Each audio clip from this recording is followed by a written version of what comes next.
हाँ तो नमस्कार दोस्तों, स्वागत है आपका हमारे YouTube चैनल द क्रिएटर्स पे। मैं सन्नी कुमार आपका अपने चैनल पे हार्दिक स्वागत करता हूं। और इस लॉकडाउन के दुर्भाग्य कहिए या सौभाग्य कि आज हम लोग काफ़ी अच्छे तरीके से अपने सफ़र को जारी रखते हुए इतिहास के अंतिम पड़ाव पर आ चुके हैं लोग। आज का जो हमारा चैप्टर है वो लेसन 15 है और इस चैप्टर में हम लोगों को भारतीय संविधान का निर्माण पढ़ना है।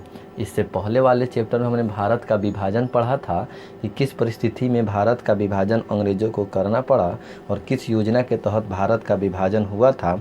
आज जो चैप्टर है वो भारतीय संविधान के निर्माण से जुड़ा हुआ है और भारतीय संविधान का निर्माण हो जाएगा और हमारा इतिहास का टॉपिक यहीं पे समाप्त हो जाएगा। जिस ट्रेन को हमने आज से 1 माह पहले शुरू किया था वो आज अपने अंतिम पड़ाव पर आ चुकी है। तो चलिए शुरू करते हैं लोग आज का चैप्टर, जिसका नाम है भारतीय संविधान का निर्माण। तो देखिए, सबसे पहले है संविधान निर्माण की बात आती कहाँ से है। संविधान निर्माण की सर्वप्रथम मांग बाल गंगाधर तिलक के द्वारा की गई थी। बाल गंगाधर तिलक के बारे में हमने इससे पहले पढ़ा था कि 1916 के लखनऊ अधिवेशन में उन्होंने कहा था कि स्वराज मेरा जन्मसिद्ध अधिकार है और मैं इसे लेकर रहूँगा।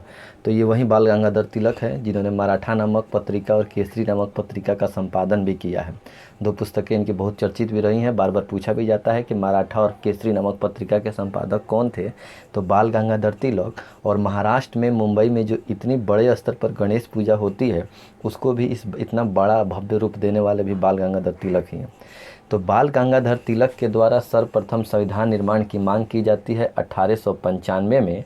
और किस विधेयक के द्वारा, तो स्वराज विधेयक पहली बार आता है और उसी के तहत बाल गंगाधर तिलक संविधान निर्माण की मांग पहली बार करते हैं। तो यदि यह पूछा जाए कि संविधान निर्माण की मांग सर्वप्रथम किस व्यक्ति द्वारा हुई थी, तो बाल गंगाधर तिलक द्वारा। और किसने की थी, कब की थी, तो 1895 में। तो फिर देखिए 1916 में हमने पढ़ा था इससे पहले वाले चैप्टर में कि एक होम रूल लीग बना था जिसकी स्थापना एनी बेसेंट और बाल गंगाधर तिलक ने मिलकर की थी। तो 1916 में जो होम रूल लीग बना था, होम रूल आंदोलन जो चल रहा था, उसी के द्वारा, चूँकि होम रूल का मतलब होता है घर का शासन, घरेलू शासन, अर्थात अंग्रेज़ों के समक्ष इस आंदोलन के तहत इस कमेटी ने भी संविधान बनाने की मांग रखी थी। तो 1916 में होम रूलिंग आंदोलन चलाया गया जिसमें घरेलू शासन संचालन की मांग अंग्रेज़ों से की गई थी। तो पहली बार 1895 में, उसके बाद 1916 में होम रूल लीग के द्वारा। आगे लिखा हुआ है गांधी जी ने आखिर में कब किया था। देखिए, हमने यह पढ़ा था कि 1924 के कर्नाटक के बेलगांव अधिवेशन की अध्यक्षता कांग्रेस के गांधी जी ने की थी। उसके 2 साल पहले 1922 में गांधी जी ने संविधान सभा और संविधान निर्माण की मांग प्रबलतम तरीके से की थी। यानी गांधी जी ने संविधान निर्माण की बात कब कही थी, तो गांधी जी ने संविधान निर्माण की बात 1922 में की थी और काफ़ी मजबूती से इस बात को अंग्रेज़ों तक पहुंचाया था। जब भी भारतीयों को स्वाधीनता मिलेगी तब भारतीय संविधान का निर्माण भारतीय लोगों के इच्छा के अनुकूल किया जाएगा, यह गांधी जी का कथन था। गांधी जी ने कहा था कि जब भी हम अंग्रेज़ों से आज़ाद हो जाएंगे, अर्थात हम उपनिवेश अर्थात गुलाम देश नहीं रहेंगे, तब हमारा जो संविधान होगा वो भारत के लोगों के इच्छा के अनुरूप ही होगा। तो गांधी जी ने संविधान की मांग कब की थी, तो 1922 में। अब आते हैं लोग अगस्त 1928 नेहरू रिपोर्ट। आपको याद होगा हम लोग पढ़ रहे थे लोग सविनय अवज्ञा आंदोलन का दूसरा कारण, जिसका कारण यह था नेहरू रिपोर्ट का अस्वीकृत होना। अंग्रेज़ों ने साइमन कमीशन का विरोध देखते हुए भारतीयों के समक्ष यह शर्त रख दी कि यदि आपको साइमन कमीशन इतना ख़राब लग रहा है तो क्यों ना आप अपने लिए एक नया संविधान बनाकर हमको दिखाइए। मोतीलाल नेहरू ने अंग्रेज़ों के इस चैलेंज को स्वीकारा। दिल्ली में एक सर्वदलीय सम्मेलन बुलाई। सर्वदलीय सम्मेलन में लोग प्रतिनिधि उपस्थित हुए। उन सभी ने मिलकर संविधान का एक प्रारूप तैयार किया जिसे नेहरू रिपोर्ट कहा गया। यह नेहरू रिपोर्ट 1928 में बनकर तैयार हुआ था, परंतु अंग्रेज़ों ने इसे अस्वीकृत कर दिया, इसे मानने से इनकार कर दिया। अर्थात इनके द्वारा भी जो संविधान की बात कही गई उसे भी मानने से इनकार कर दिया गया। तो देखिए लिखा हुआ है कि अगस्त 1928 में नेहरू रिपोर्ट बनाई गई थी जिसकी अध्यक्षता पंडित मोतीलाल नेहरू ने की थी। इसका निर्माण दिल्ली में कराया गया था। इसके अंतर्गत ब्रिटिश भारत का पहला लिखित संविधान बनाया गया था जिसमें मौलिक अधिकार, अल्पसंख्यक के अधिकार भी निहित थे। देखिए मौलिक अधिकार क्या है, तो वे सभी अधिकार जो एक व्यक्ति को उसके जन्म से ही प्राप्त हो और उसे उससे कोई नहीं छीन सकता, वो कहलाता है मौलिक अधिकार। वर्तमान में भारतीय संविधान के भाग 3 में 6 प्रकार के मौलिक अधिकार की व्यवस्था की गई है। मौलिक अधिकार भारत के संविधान में अमेरिका के संविधान से लिया गया है, क्योंकि विश्व में पहली बार मौलिक अधिकार लागू करने वाला देश अमेरिका है। और अल्पसंख्यक तो आप समझ ही रहे हैं, जिस धर्म जिस समुदाय के लोगों की संख्या कम हो उसे अल्पसंख्यक कहा जाता है। भारत में हिंदू को छोड़कर मुस्लिम, सिख, ईसाई, जैन, बौद्ध, पारसी ये सभी अल्पसंख्यक कहलाते हैं। तो इन दोनों बातों की चर्चा नेहरू रिपोर्ट में की गई थी, परंतु उसे भी अस्वीकृत कर दिया गया। तो पहली बार 1895 बाल Gangadhar Tilak, 1916 home rule league, 1922 Mahatma Gandhi, 1928 Motilal Nehru. अब आते हैं लोग 1929 में। 1929 में जवाहरलाल नेहरू की अध्यक्षता में कांग्रेस का लाहौर अधिवेशन संपन्न हुआ रावी नदी के तट पर, और जवाहरलाल नेहरू ने भी पूर्ण स्वराज की मांग कर दी और संविधान बनाने की बात इनके द्वारा भी अब कही जाने लगी। अब तक हम लोग देखें कि किसी न किसी व्यक्ति के द्वारा संविधान बनाने की बात कही गई। पहली बार ऐसा समय आया जब भारतीय राष्ट्रीय कांग्रेस, जो उस समय की सबसे बड़ी पार्टी थी, उसका 1936 में फैजपुर अधिवेशन होता है। और इस फैजपुर अधिवेशन में कांग्रेस का मंच से पहली बार चुनी हुई संविधान सभा द्वारा संविधान निर्माण की बात कही गई। यानी भारतीय राष्ट्रीय कांग्रेस ने संविधान निर्माण की बात कब कही, तो भारतीय राष्ट्रीय कांग्रेस ने संविधान निर्माण की बात 1936 में कही थी, जब उसका फैजपुर अधिवेशन हुआ था। तो ये पार्टी के द्वारा हो गया कि भारतीय राष्ट्रीय कांग्रेस के द्वारा कब किया गया, तो 36 में फैजपुर अधिवेशन में। नेक्स्ट टॉपिक पर आते हैं लोग। लिखा है, मार्च 1942 में दूसरे विश्व युद्ध की उपजी परिस्थिति से उपरांत क्रिप्स मिशन भारत भेजा गया था, जो एक सदस्य का था। स्टोफर्ड क्रिप्स उसके अध्यक्ष थे, जिसे कांग्रेस और मुस्लिम लीग तथा गांधी जी ने नामंजूर कर दिया था।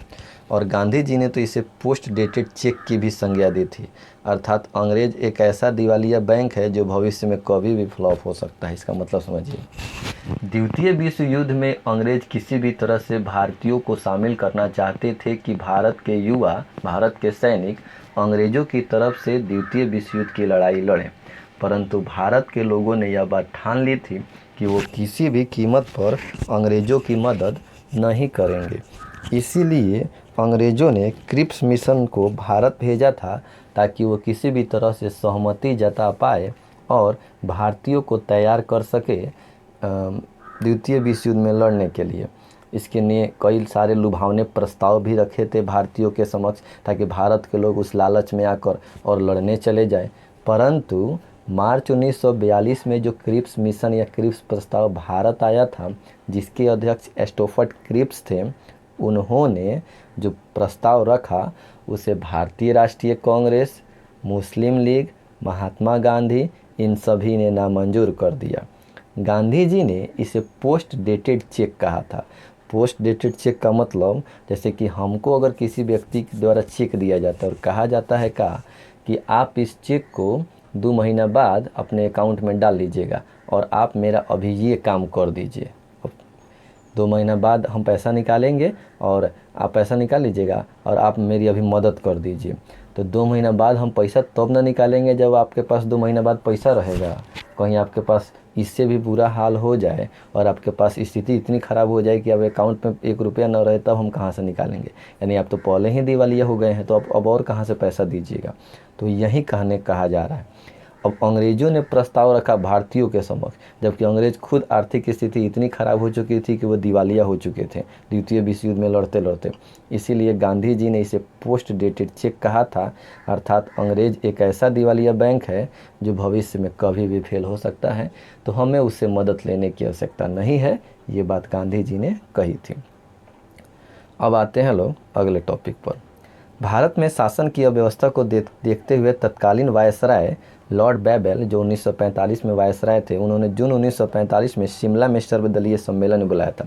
कभी कभी यह भी बार बार पूछा जाता है, और देखिए खैर ये तो किसी भी तार्किक नतीजे पर नहीं पहुंचा था, तो इससे उतना ज़्यादा क्वेश्चन आएगा नहीं, लेकिन ऑब्जेक्टिव में ज़रूर याद कर सकते हैं कि शिमला सम्मेलन कब हुआ था, तो 1945 में, या बेबल योजना कब तैयार हुई थी, तो 1945 में। देखिए क्रिप्स मिशन 1942 में, शिमला सम्मेलन या बेबल योजना 1945 में। तो 1895 बाल गंगाधर तिलक, 1916 एनी बेसेंट और बाल गंगाधर तिलक द्वारा होम रूल लीग के द्वारा संविधान सभा की मांग, 1922 गांधी जी द्वारा संविधान सभा की मांग, संविधान निर्माण की मांग, 1928 मोतीलाल नेहरू द्वारा संविधान निर्माण की मांग, 1929 जवाहरलाल नेहरू द्वारा पूर्ण स्वराज की मांग, 1936 भारतीय राष्ट्रीय कांग्रेस के द्वारा फैजपुर अधिवेशन में संविधान की मांग, 1942 क्रिप्स मिशन का आना लेकिन उसे नामंजूर कर देना, 1945 शिमला योजना या बैबल योजना। अब देखिए, मार्च 1946 में कैबिनेट मिशन योजना भारत आता है। यह द्वितीय विश्व युद्ध तब तक समाप्त हो चुका था, जो 2 सितंबर 1945 को समाप्त हो चुका था। इसके अध्यक्ष थे सर पैट्रिक लॉरेंस। वैसे तो कैबिनेट मिशन योजना में कुल 3 सदस्य थे। 2 अन्य सदस्य का नाम भी यहाँ दिया हुआ है, सर स्टोफर्ड क्रिप्स और ए.बी. अलेक्जेंडर। यानी अगर पूछा जाए कि कैबिनेट मिशन योजना में कुल कितने सदस्य थे, तो कैबिनेट मिशन योजना में पैट्रिक लॉरेंस, स्टोफर्ड क्रिप्स और ए.बी. अलेक्जेंडर, ये तीनों सदस्य थे। Patrick Lawrence, Stafford Cripps, A B. Alexander, याद रहेगा। कैबिनेट मिशन योजना 1946 में भारत आई थी, जिसमें 3 सदस्य थे, Patrick Lawrence, Stafford Cripps, A B. Alexander. इस आयोग के द्वारा तत्कालीन समय में ही शासन का सही निर्धारण करने का प्रयास किया गया। इसकी सिफारिशों के आधार पर संविधान सभा की रचना की गई, जो निम्न प्रकार से है। अर्थात अब आपको यह आसानी से समझ में आ जाएगा कि संविधान निर्माण की मांग या संविधान निर्माण किस योजना के तहत भारत में हुआ। तो कैबिनेट मिशन योजना 1946 के तहत भारत में संविधान निर्माण की बात कही गई और मानी गई, और इसी के तहत भारत में संविधान निर्माण के लिए काम हुए। संविधान सभा में कुल सदस्य संख्या 389 निर्धारित की गई। अर्थात कुल कितने सीटों पर चुनाव कराया जाएगा संविधान निर्माण के लिए सदस्यों का, तो 389 सदस्य पर, जिसमें ब्रिटिश भारत से 292 सदस्य थे, चीफ कमिश्नरी से 4 सदस्य थे। चीफ कमिश्नरी अर्थात दिल्ली, कर्नाटक, अजमेर और ब्रिटिश बलूचिस्तान पाकिस्तान, जबकि देशी रियासतों से 93 सदस्य रखे गए थे। इन सभी को लेकर 389 सदस्यों का चुनाव होना था। तो कुल कितने सदस्य संविधान सभा में चुने जाने थे? 389। ब्रिटिश भारत से 292, चीफ कमिश्नरी से 4, जबकि देशी रियासत से 93 सदस्य थे। ब्रिटिश भारत और चीफ कमिश्नरी 6 सदस्यों का निर्वाचन किया भी गया। देखिए, प्रत्येक 10 लाख की जनसंख्या पर एक सदस्य को चुना जाएगा। यह पहले ही कह दिया गया था कि हर 10 लाख की जनसंख्या पर एक सदस्य का चुनाव होगा। इस प्रकार से कुल जनसंख्या के हिसाब से 389 सीटों पर चुनाव होगा। सदस्यों को 3 भागों में बांटा गया। सामान्य लोग लड़ रख सकते थे, मुस्लिम और सिख पंजाब। अर्थात पृथक पाकिस्तान की मांग को कैबिनेट मिशन योजना ने, हमने पहले ही पढ़ा था कि उसको उन्होंने नामंजूर कर दिया था, तो इसीलिए सदस्य 3 भाग में बटे थे। अब देखिए, चुनाव होता है हर 10 लाख की जनसंख्या पर, 389 सदस्य चुन कर जाते हैं, जिसमें विभिन्न पार्टी के सदस्य होते हैं, कांग्रेस के भी, मुस्लिम लीग के भी, अन्य सीपीआई के भी, तो अन्य सदस्य भी होते हैं। इसी के आधार पर अंतरिम सरकार का गठन किया जाता है 1946 में। अंतरिम सरकार का मतलब हो गया कि भारत की आज़ादी से पहले का जो चुनाव होगा और उसमें जो मंत्री बनेंगे, उसमें के जो सांसद हैं, वो अंतरिम सरकार कहलाएगी। वो जो सरकार बना रहे हैं वो अंतरिम सरकार थी, जिसमें 2 सितंबर 1946 से कार्य करना प्रारंभ किया, जिसमें मुस्लिम लीग ने भाग नहीं लेने का प्रस्ताव रखा था। इस सरकार का अध्यक्ष तत्कालीन वायसराय लॉर्ड बैबल थे तथा उपाध्यक्ष जवाहरलाल नेहरू थे। वैसे आगे चलकर प्रधानमंत्री भी पंडित जवाहरलाल नेहरू ही थे अंतरिम सरकार के। अब मार्च 1947 में लॉर्ड माउंटबेटन भारत के वायसराय बनते हैं। लॉर्ड बैबल से बात बन नहीं रही थी, तो माउंटबेटन को भारत का वायसराय बनाया जाता है, जो भारत के अंतिम वायसराय थे। तो लॉर्ड माउंटबेटन भारत के वायसराय बनते हैं मार्च 1947 में। हमने पढ़ा था कि इनके द्वारा एक माउंटबेटन योजना थी, जो 3 जून 1947 को प्रस्तुत की गई, जिसे भारत का विभाजन या माउंटबेटन योजना या जून योजना के नाम से पुकारा जाता है, क्योंकि इसे 3 जून 1947 को ब्रिटेन की संसद में प्रस्तुत किया गया था और 18 जुलाई 1947 को ब्रिटेन के संसद और ब्रिटेन के राजा द्वारा या महारानी द्वारा इसे पास कर दिया गया, प्रस्तुत कर दिया गया और लागू करने के लिए भारत भेज दिया गया। तो माउंटबेटन योजना या जून योजना यह भारत स्वतंत्रता अधिनियम 3 जून 1947 को प्रस्तुत हुआ और 18 जुलाई 1947 को पारित हो गया। अब इसने क्या किया, इसी योजना के क्रियान्विति 15 अगस्त 1947 को हुई भारत स्वतंत्रता अधिनियम से, और इसके तहत भारत को 2 डोमिनियन स्टेट में बांट दिया गया, एक तरफ भारत और एक तरफ पाकिस्तान। भारत पाकिस्तान का बंटवारा कैसे होता है तो ये भी देखिए। भारत से ब्रिटिश सम्राट के सभी अधिकारी हटा लिए गए, यानी जितने भी ब्रिटेन के लोग थे भारत में उन सभी को वापस इंग्लैंड बुला लिया गया। पूर्वी बंगाल, पश्चिमी बंगाल, सिंध, उत्तर पश्चिमी सीमा प्रांत तथा असम का सिलहर जिला पाकिस्तान को दे दिया गया। देखिए यहीं से हम आपको समझाते हैं पाकिस्तान कहाँ से आया। PAKS, पंजाब क्षेत्र जो था, पंजाब क्षेत्र में जो मुस्लिम बहुल पंजाब वाला इलाका था वो पाकिस्तान को दे दिया गया, वहाँ से P बनता है। असम में जो मुस्लिम बहुल इलाके थे, कश्मीर में जो मुस्लिम बहुल इलाके थे और सिंध में जो कुछ मुस्लिम बहुल इलाके थे, तो पंजाब में मुस्लिम ज़्यादा थे, असम में मुस्लिम ज़्यादा थे, कश्मीर में मुस्लिम ज़्यादा थे और सिंध में मुस्लिम ज़्यादा थे। तो इन्हीं चारों राज्यों के क्षेत्रों को मिलाकर नाम उभर कर सामने आया था PAKS, पाक्स। तो हिंदू के लिए हिंदुस्तान, तो पाक्स से पाकिस्तान बन गया, और ये सारे राज्य आगे चलकर पाकिस्तान के क्षेत्र में शामिल होने वाले थे या हो चुके थे। तो पूर्वी बंगाल, पश्चिमी बंगाल, सिंध, उत्तर पश्चिमी सीमा प्रांत प्रदेश, असम का सिलहर जिला, ये सभी पाकिस्तान को दे दिया गया।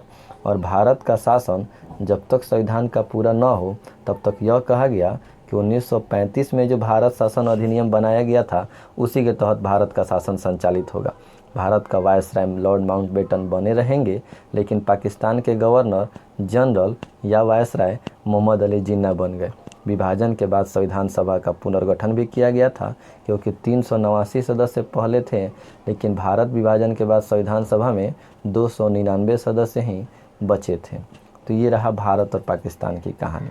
इस बीच हम लोग चलते हैं उस टॉपिक पर जहां हमने यह देखा था कि संविधान निर्माण की बात आगे कैसे बढ़ती है। तो कैबिनेट मिशन योजना ने प्रत्येक 10 लाख की जनसंख्या पर एक सदस्य का चुनाव किया। कुल 389 सदस्य चुनाव जीत कर आते हैं, और काम करने का जो तरीका है, जो संविधान निर्माण की जो पहली बैठक होती है वो देखिए कब से शुरू होती है।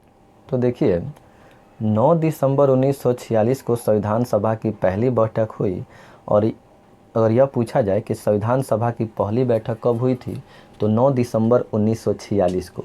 इस दिन क्या हुआ, तो इस दिन अस्थायी अध्यक्ष चुना गया। अस्थायी का मतलब कुछ समय के लिए अध्यक्ष चुना गया, और किसे चुना गया तो डॉक्टर सच्चिदानंद सिन्हा को। तो डॉक्टर सच्चिदानंद सिन्हा संविधान सभा के अस्थायी अध्यक्ष थे। तो यदि आपसे पूछा जाए कि संविधान सभा के अस्थायी अध्यक्ष कौन थे तो डॉक्टर सच्चिदानंद सिन्हा। इन्हें कब चुना गया तो 9 दिसंबर 1946 को।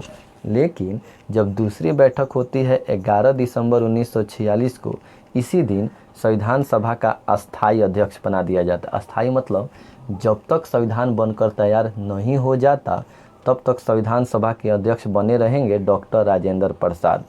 इस बैठक में उपाध्यक्ष HC मुखर्जी थे और संविधान सलाहकार BN राव को चुना गया था। देखिए समझने वाली बात है, पहली बैठक होती है 9 दिसंबर को, अस्थायी अध्यक्ष चुना जाता है सच्चिदानंद सिन्हा को। 2 दिन बाद दूसरी बैठक होती है 11 दिसंबर को, और इस दिन अस्थायी अध्यक्ष चुन लिया जाता है डॉक्टर राजेंद्र प्रसाद को। तो फिर सच्चिदानंद सिन्हा को अस्थायी क्यों चुना गया? उनको अस्थायी इसलिए चुना गया क्योंकि वो संविधान सभा में सबसे बुजुर्ग सदस्य थे, और उनको एक सम्मान देना था, ट्रिब्यूट देना था। उनका नाम अब अमर हो गया, वो सम्मान उन्हें मिल गया। जब तक आप संविधान निर्माण जितनी बार पढ़ेंगे, जब भी कोई नया व्यक्ति पढ़ाए, हम पढ़ाएं या कोई भी पढ़ाए, वो इनके नाम के बिना संविधान निर्माण की पूरी प्रक्रिया नहीं पढ़ा पाएगा। तो हर बार इनका नाम अमर हो गया। तो अस्थायी अध्यक्ष सच्चिदानंद सिन्हा 9 दिसंबर को बनाए गए। अस्थायी अध्यक्ष डॉक्टर राजेंद्र प्रसाद 11 दिसंबर को बनाए गए। अगर यह पूछा जाए कि संविधान सभा के उपाध्यक्ष कौन थे, उपाध्यक्ष मतलब अध्यक्ष से नीचे, तो उपाध्यक्ष से HC मुखर्जी, जबकि संविधान सभा के सलाहकार थे BN राव, बेनेगल नरसिंह राव। तो उपाध्यक्ष HC मुखर्जी और संवैधानिक सलाहकार थे BN राव। अब लिखा है कि तीसरी बैठक होती है फिर 2 दिन बाद, यानी 9, 11 और 13। 13 दिसंबर 1946 को संविधान सभा की तीसरी बैठक होती है, जिसमें नेहरू जी द्वारा उद्देश्य प्रस्ताव पेश किया गया था। लेकिन इस उद्देश्य प्रस्ताव को बनाने वाले व्यक्ति का नाम BN राव था। यानी कि हम लोग इस संविधान सभा में जो बैठे हुए हैं लोग, वो किस उद्देश्य से बैठे हुए हैं लोग? इस उद्देश्य को तैयार किया था BN राव ने, अर्थात उद्देश्य प्रस्ताव को तैयार किया था BN राव ने, परंतु उसे प्रस्तुत किया था पंडित जवाहरलाल नेहरू ने। कब? तो 13 दिसंबर 1946 को, जिसे संविधान सभा ने 22 जनवरी 1947 को अपना लिया, यानी पारित कर दिया। इन्हीं उद्देश्य और प्रस्तावों के आधार पर भारतीय संविधान की प्रस्तावना निर्मित है। हम भारत के लोग, हम लोग जो पढ़ते हैं लोग, वो इसी उद्देश्य पर आधारित है। संविधान सभा द्वारा संविधान बनाने हेतु कुल 13 समितियां बनाई गई थी। देखिए, अगर हम किसी कार्य को कर रहे हैं तो केवल किसी एक के द्वारा संविधान का निर्माण होना संभव नहीं है, तो अलग अलग क्षेत्र से अलग अलग समिति बनाई गई थी। तो यदि यह पूछा जाए कि संविधान निर्माण में कुल कितनी समितियां बनी थी, तो संविधान निर्माण हेतु कुल 13 समितियां बनी थी, जिसमें से 4 गो प्रमुख है और हमें बिल्कुल याद होना चाहिए, यही 4 कम से कम। 13 में से आपको मात्र 4 याद करना है। संचालन समिति के अध्यक्ष डॉक्टर राजेंद्र प्रसाद थे। प्रांतीय समिति के अध्यक्ष सरदार वल्लभ भाई पटेल थे। संघ शक्ति समिति के अध्यक्ष पंडित जवाहरलाल नेहरू थे। और सबसे इम्पोर्टेंट, ड्राफ्टिंग कमेटी या हिंदी में प्रारूप समिति के अध्यक्ष भीमराव अंबेडकर थे। और इस समिति में कुल 7 सदस्य थे। इसी को थोड़ा हम अच्छा से याद कराते हैं। देखिए, 13 में से 4 याद करना है। सबसे पहला है संचालन समिति। तो देखिए, संचालन करने का काम किसका होगा? अगर कोई मीटिंग होती है तो उसका संचालन करने का काम अध्यक्ष का होता है। तो संचालन समिति के अध्यक्ष कौन थे? डॉक्टर राजेंद्र प्रसाद, क्योंकि संविधान सभा के अध्यक्ष कौन थे? डॉक्टर राजेंद्र प्रसाद। प्रांतीय समिति के अध्यक्ष सरदार वल्लभ भाई पटेल। जो भी प्रांत बना था, जैसे कि भारत में बहुत सारे देशी रियासत थे जिसको कहा गया कि या तो भारत में रहिए, पाकिस्तान में रहिए, या स्वतंत्र हो जाइए। जितने भी छोटे छोटे प्रांत थे उन सबको जोड़ने का काम, यानी देश को, प्रांत को जोड़ने का काम वल्लभ भाई पटेल को ने किया था। इसलिए इनको एकता का प्रतीक भी माना जाता है। तो प्रांत बनाने का काम वल्लभ भाई पटेल कर रहे थे, तो सरदार वल्लभ भाई पटेल प्रांतीय समिति के अध्यक्ष थे। संघ शक्ति समिति। अब संघ यानी केंद्र सरकार। केंद्र सरकार में सबसे अधिक शक्ति किसके पास होती है? प्रधानमंत्री के पास। उस समय प्रधानमंत्री कौन थे? पंडित जवाहरलाल नेहरू। तो संघ शक्ति समिति के अध्यक्ष कौन थे? पंडित जवाहरलाल नेहरू। और सबसे इम्पोर्टेंट, ड्राफ्टिंग कमेटी या प्रारूप समिति। यह वह कार्य है, अगर संविधान का कोई टॉपिक तैयार होता है, उसे इन राइटिंग अर्थात लिखने का काम भीमराव अंबेडकर ने किया था। इस समिति में कुल 7 सदस्य थे, इसीलिए संविधान निर्माता भीमराव अंबेडकर को ही कहा जाता है। अगर यह पूछा जाए कि संविधान निर्माता किसे कहा जाता है, तो भीमराव अंबेडकर को। संविधान निर्माता यानी प्रारूप समिति में कितने सदस्य थे? तो कुल 7 सदस्य थे। प्रारूप समिति 29 अगस्त 1947 को गठित हुई थी। यह भी आप याद कर सकते हैं, कोई कोई पूछ दिया जाता है कि प्रारूप समिति का गठन कब हुआ था, तो 29 अगस्त 1947 को। अब देखिए, 15 अगस्त 1947 को भारत के विभाजन के उपरांत संविधान सभा में सदस्य संख्या घट जाती है, क्योंकि पहले जो चुनाव हुआ था वो पूरे भारत पाकिस्तान को लेकर हुआ था। तो 389 सदस्य थे, घटकर 299 हो जाते हैं। कुल बैठक 165 होती है और 2 वर्ष 11 महीने तथा 18 दिन के बाद हमारा संविधान 26 नवंबर 1949 को बनकर तैयार हो जाता है, लेकिन लागू किया जाता है 26 जनवरी 1950 को। तो 26 जनवरी 1950 को संविधान क्यों लागू हुआ? क्योंकि इसकी कहानी आपने पहले ही पढ़ा था कि संविधान बनकर तैयार हो गया था 26 नवंबर 1949 को। चूँकि हम लोग पहले 26 जनवरी को स्वाधीनता दिवस मना रहे थे, लेकिन हम आज़ाद हो जाते हैं 15 अगस्त को, तो हमारा स्वतंत्रता दिवस 15 अगस्त हो जाता है। तो वह जो डेट खाली भर रहा था, उसे भरने के लिए 26 जनवरी को संविधान लागू किया गया। और पहले मनाते थे स्वाधीनता दिवस, अब मनाते हैं गणतंत्र दिवस। देखिए, 2-3 टॉपिक और हैं, यानी कि जब संविधान बन रहा था वो संविधान सभा कैसे काम करती थी। भारतीय संविधान सभा 2 तरीके से काम करती थी। जब संविधान का निर्माण किया जाता था तो इसकी अध्यक्षता राजेंद्र प्रसाद करते थे, यानी संविधान सभा के अध्यक्ष कौन थे? तो राजेंद्र प्रसाद थे। लेकिन जब संविधान सभा विधायिका के रूप में कार्य करती थी, अर्थात किसी कानून पर चर्चा हो रही थी, किसी टॉपिक पर, किसी विशेष अनुच्छेद पर चर्चा हो रही थी, और किसी गंभीर मसले पर फैसला सुनाया जाना था। उस समय उसकी अध्यक्षता गणेश वासुदेव मावलंकर करते थे, जो उस समय के लोकसभा अध्यक्ष थे।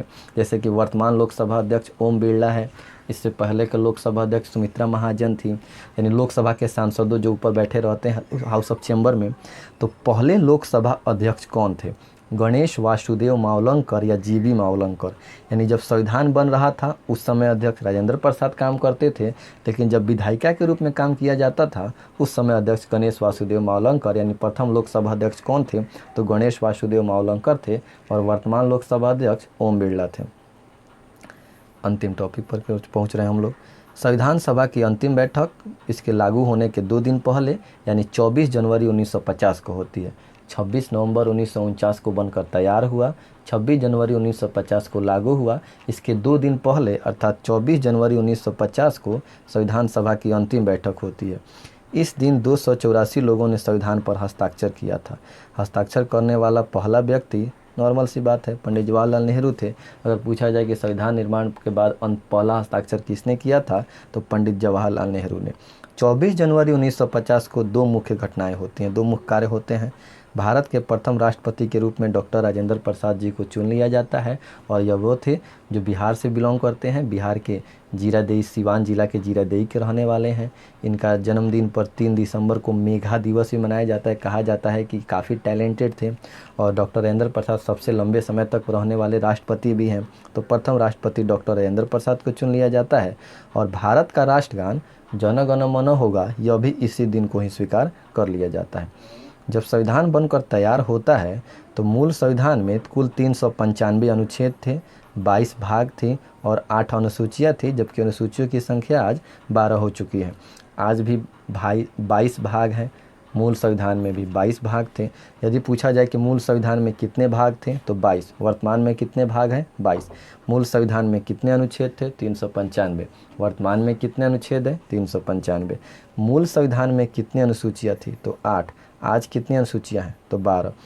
कुल 63,96,729 रुपये इस संविधान बनाने की प्रक्रिया में खर्च हो चुके थे, और संपूर्ण संविधान 26 जनवरी 1950 को लागू किया गया, और तब से हमारा देश गणतंत्र हो गया। गणतंत्र का मतलब कि वैसा देश जहां शासन का सर्वोच्च पद, यानी कि जो शासन में अध्यक्ष के पद पर है, वह पद वंशानुगत न हो, वो जनता द्वारा चुना जाता हो, चाहे प्रत्यक्ष या अप्रत्यक्ष रूप से। अब आते हैं लोग, हमारा जो संविधान बना है इसकी विशेषता क्या थी। देखिए, हमारा संविधान विश्व का सबसे बड़ा लिखित और विस्तृत संविधान है। विशेषता का मतलब होता है आप उसकी अच्छाई या बुराई कुछ भी कहिए, वही विशेषता है। तो हमारा जो संविधान है यह विश्व का सबसे बड़ा लिखित और विस्तृत संविधान है। ऐसा नहीं है कि लिखित संविधान लागू करने वाला देश पहला देश भारत है, नहीं। लिखित संविधान लागू करने वाला विश्व का पहला देश अमेरिका है, लेकिन उससे बड़ा संविधान हमारा है। दूसरा, हमारे संविधान की प्रकृति कठोर और लचीली है। कभी कभी आपको लगेगा कि हमारा संविधान बिल्कुल पावरफुल नहीं है, बहुत कमज़ोर है, और कभी कभी आपको लगेगा कि हमारा संविधान इतना कठोर है कि हम 370 जैसे धारा को समाप्त करने में इतने साल लगा दिए। तो दोनों बातें आपको आसानी से समझ में आ गई होंगी कि कभी कभी 370 को हटाने के लिए लोग सोच रहा था कि अरे ये कैसे हटेगा, ये तो पॉसिबल ही नहीं है, और अचानक 5 अगस्त 2019 को 370 को संशोधित कर दिया जाता है। तो कभी कभी संविधान काफ़ी कठोर हो जाता है और कभी कभी काफ़ी लचीला महसूस होता है। संविधान में प्रथम नागरिक का अधिकार राष्ट्रपति को दिया गया है। यह हमारे संविधान की तीसरी विशेषता है कि हम देश के प्रथम नागरिक किसे मानते हैं, तो जो देश के सर्वोच्च पद पर है, अर्थात भारत के राष्ट्रपति को। संविधान में अनुच्छेद 326 है, इसके तहत वयस्क मताधिकार का प्रणाली का प्रावधान है, और यह कहा गया है कि वह व्यक्ति जो 18 वर्ष का है वो वोट दे सकता है। देखिए, अनुच्छेद 326, अगर यह पूछा जाए कि लोगों को वोट देने का अधिकार किस अनुच्छेद के तहत दिया जाता है, तो 3 दूनी 6 और 6 तिरका 18। 3 दूनी 6 और 6 तिरका 18, यानी 326, अनुच्छेद 326 के तहत लोगों को वोट देने का अधिकार यानी वयस्क मताधिकार प्रणाली का प्रावधान है। 18 वर्ष की उम्र का कोई भी लड़का या लड़की मताधिकार में भाग ले सकता है, वोट दे सकता है। पहले यह सीमा 21 थी, यानी पहले वोट देने की आयु 21 वर्ष निर्धारित की गई थी, लेकिन 61वें संविधान संशोधन द्वारा 1989 में राजीव गांधी के कार्यकाल में वोट देने की आयु 21 से घटाकर 18 कर दी गई। संविधान के भाग 4 में नीति निर्देशक तत्व का प्रावधान है जो एक लोक कल्याणकारी राज्य की अवधारणा से संबंधित है। यानी संविधान का जो भाग 4 है वो नीति निर्देशक तत्व है जो आयरलैंड से लिया गया है। और नीति निर्देशक तत्व का मतलब इसमें जो वाक्य होंगे, जो पॉइंट होंगे, वह यह तय करेंगे कि भारत को एक लोक कल्याणकारी राज्य के रूप में काम करना चाहिए, यानी वैसे नीति को अपनाना चाहिए जो सभी लोगों के लिए कल्याण कर सके। संविधान के भाग 3 में मूल अधिकार है जो भारत के सभी नागरिकों को प्रदान किए गए हैं। हमारे संविधान की अगली विशेषता यह है कि हमने भारत के सभी नागरिकों के लिए मौलिक अधिकार की व्यवस्था की है, यानी मूल अधिकार बनाए हैं। और इस मौलिक अधिकार में किसी के साथ कोई भेदभाव नहीं होता है, यह एक व्यक्ति को उसके जन्म से ही प्राप्त हो जाता है। संविधान में हम नागरिकों को एकल नागरिकता दिया गया है, यानी हम केवल भारत के नागरिक हैं, न कि हम बिहार के नागरिक हैं, ना हम उत्तर प्रदेश के नागरिक हैं। तो हम भारतीय हैं। हम बिहारी कहलाने से पहले भारतीय कहलाना ज़्यादा अच्छा समझते हैं। पंजाबी कहलाने से पहले भारतीय कहलाना ज़्यादा गौरवान्वित महसूस करेंगे। ऐसा क्यों? ऐसा इसलिए ताकि लोगों को राष्ट्र के प्रति प्रेम बढ़े और क्षेत्रवाद को दूर किया जा सके। संविधान की 7वीं अनुसूची में केंद्र और राज्य के बीच शक्तियाँ भी बांट दी गई हैं। 3 प्रकार की शक्तियाँ बांटी गई हैं। एक संघ सूची में, राज्य सूची, समवर्ती सूची। केंद्र और राज्य के बीच शक्तियाँ क्यों बांटी गई? वो इसलिए बांटी गई क्योंकि केंद्र और राज्य के बीच किसी भी मुद्दे को लेकर आपस में टकरार ना हो जाए। जैसे केंद्र में अगर किसी अन्य पार्टी की सरकार हो और राज्य में अन्य पार्टी की सरकार हो तो दोनों को आपस में टकराने की संभावना ज़्यादा रहती है। इसीलिए दोनों की शक्तियाँ को बांट दिया गया है। संविधान की 7वीं अनुसूची में केंद्र और राज्य के बीच शक्तियाँ बांट दी गई हैं 3 तरह से: संघ सूची, राज्य सूची, समवर्ती सूची। संघ सूची वह सूची है जिस पर कानून बनाने का अधिकार केंद्र सरकार को है। देखिए एक बार पुनः दोहराते हैं, संघ सूची वह सूची है जिस पर कानून बनाने का अधिकार केंद्र सरकार को है, अर्थात इस पर कानून केवल केंद्र सरकार बनाएंगे। जैसे कि यहाँ देखिए लिखा हुआ है, संघ सूची में जैसे रक्षा, रेलवे, नागरिकता, संचार, 4 गो यहाँ लिखा हुआ है। वैसे तो 97 गो टॉपिक है, 97 गो विषय हैं जिस पर कानून केवल केंद्र सरकार ही बनाती है। जैसे रक्षा संबंधी बातें आ जाए, भारत नेपाल में लड़ाई हो, भारत पाकिस्तान में लड़ाई हो, भारत चीन में लड़ाई हो, तो बिहार की सेना नहीं जाएगी, भारत सरकार उसको लड़ने जाएगी, उसको दिशा निर्देश देगी। तो केंद्र सरकार कानून बनाएगी रक्षा के विषय पर। भारतीय रेल, न कि बिहार रेल, तो भारतीय रेल यानी केंद्र सरकार कानून बनाएगी। हम भारत के नागरिक हैं, केंद्र सरकार। और टेलीकम्युनिकेशन भी केंद्र सरकार ही देखती है।